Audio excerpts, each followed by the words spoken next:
Bonjour à tous les abonnés, j'espère que vous allez bien.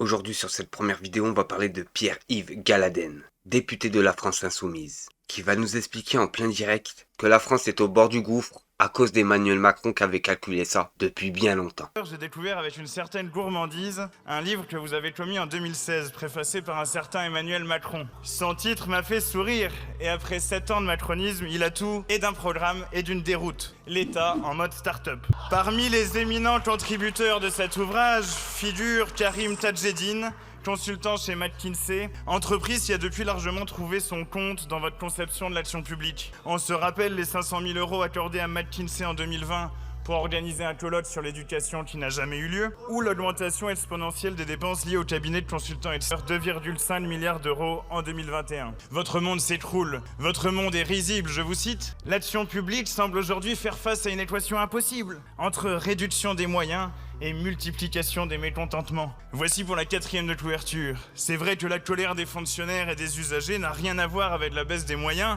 Quelle équation complexe, sans même une inconnue. Vous continuez, les approches traditionnelles de la réforme sont mises en échec. À cette approche décliniste, l'État en mode start-up oppose une autre vision, celle d'une action publique réinventée, plus agile et collaborative, augmentée par l'innovation technologique et sociale. Tout cela toujours en présentation de l'ouvrage. À bas la tradition, vive le nouveau management. L'agilité sans moyens, tout un programme.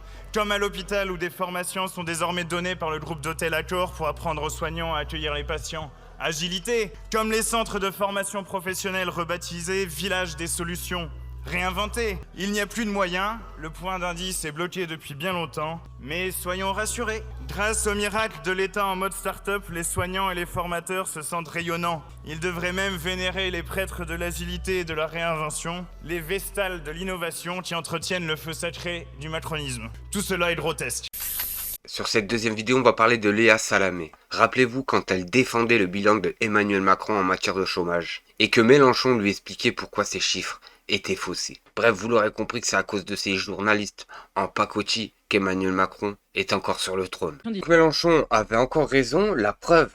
Après plusieurs années de bonne tenue du marché de l'emploi, la Banque de France tablait fin en 2024 sur une remontée du taux de chômage en 2025 de 8% les amis. Elle est où France Travail? Elle est allée taper un somme? Non les amis, c'est du grand foutage de gueule. Et ça c'était normal, il n'y avait pas besoin d'être devin pour savoir que ça allait se passer comme ça. Quand vous vous permettez d'augmenter tout en France, que ça soit les courses, l'alimentation, l'essence, l'électricité, le gaz, la TVA, toutes les taxes, les amendes, et derrière ça vous augmentez pas le SMIC, pas besoin de vous dire que les mecs commencent à partir en courant.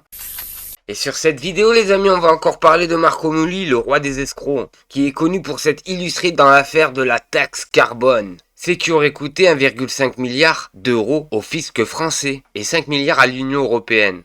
Avec ses complices, Marco Mouli aurait récolté au moins 283 millions d'euros. Hallucinant ou pas les amis? Et là je vais vous faire montrer une vidéo de Marco Mouli qui est choqué d'être condamné à 8 ans de prison ferme pour avoir escroqué des millions de Français et Européens en général. C'est hallucinant ce fils de capricieux. Sur ce, on regarde la vidéo et on fait une petite réaction. Le président, il m'a dit 8 ans. J'avais envie de dire, oh, c'est 8 ans. Oh, c'est 8 ans.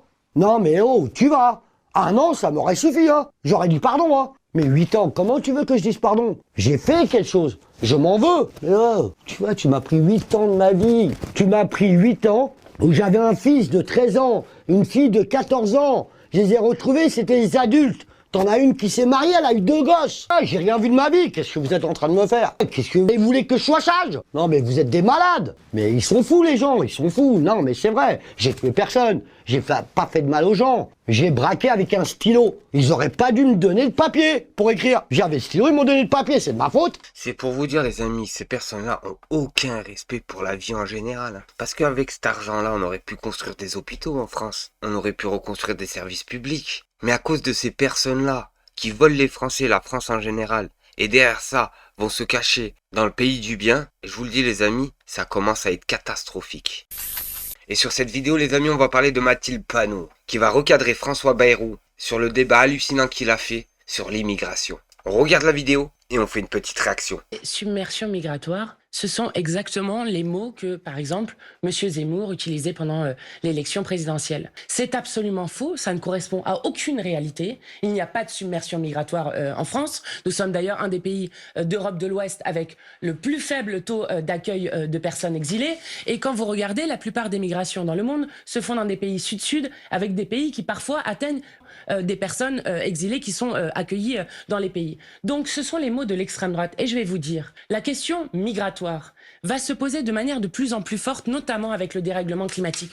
On voit ce qui s'est passé à Mayotte, on voit ce qui s'est passé aux États-Unis, on voit ce qui se passe en Ille-et-Vilaine et on voit ce qui se passe à beaucoup d'endroits. Et tous ceux qui n'ont eu de cesse de soutenir des politiques d'inaction écologique, de soutenir les accords de libre-échange qui poussent des gens et qui obligent les gens à partir de chez eux, sont des hypocrites. Donc maintenant, la question, c'est comment est-ce qu'on fait face au plus grand défi du 21e siècle, la question de garder un écosystème compatible avec la vie humaine, et comment est-ce qu'on accueille dignement celles et ceux qui ont dû partir de chez eux. Bah oui, parce que dans leur tête de cinglés, ils imaginent que tous ceux qui viennent en France viennent pour le RSA et pour la CAF. C'est hallucinant, les amis. Alors que ça n'a rien à voir, les amis. Ils vont pas faire des milliers de kilomètres dans un bateau qui ressemble plus à un bout de bois qu'à autre chose. Derrière ça, passer des milliers de kilomètres, passer dans un pays que tu connais pas, une langue que tu connais pas, pour gratter 400 €. Va falloir être sérieux 5 minutes, les amis. Ils viennent parce qu'ils ont pas le choix, la plupart.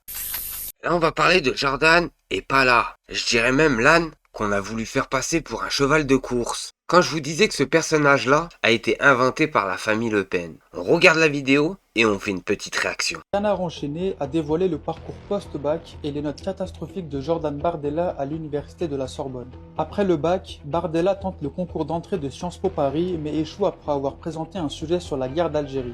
Il s'inscrit ensuite en première année de géographie à l'université Paris-Sorbonne tout en suivant une double licence en histoire et espagnol. Ses résultats sont tout de suite très décevants avec une moyenne initiale de 5 sur 20. Face à ces difficultés, Bardella abandonne la double licence après un semestre mais parvient à valider sa première année de géographie grâce à une session de rattrapage, obtenant notamment une note surprise de 17,5 sur 20 en Aïkido. Mais ces notes ne s'améliorent pas par la suite, avec des moyennes comme 2,6 sur 20 et 1,8 sur 20 au semestre suivant. Au terme de sa troisième année, il ne se présente qu'à une seule des 10 épreuves nécessaires, obtenant un 14,5 sur 20 sur un sujet concernant l'Union Européenne, mais échoue globalement avec une note finale de 1,8 sur 20. Cette même année, en 2016, Jordan Bardella est déjà actif au Front National. Il obtient un contrat d'assistant parlementaire de 4 mois et demi avec le député européen FN Jean-François Jalc. Il gère par la suite la communication de Florian Philippot, alors numéro 2 du FN, avant de décrocher un poste à mi-temps avec le trésorier du RN.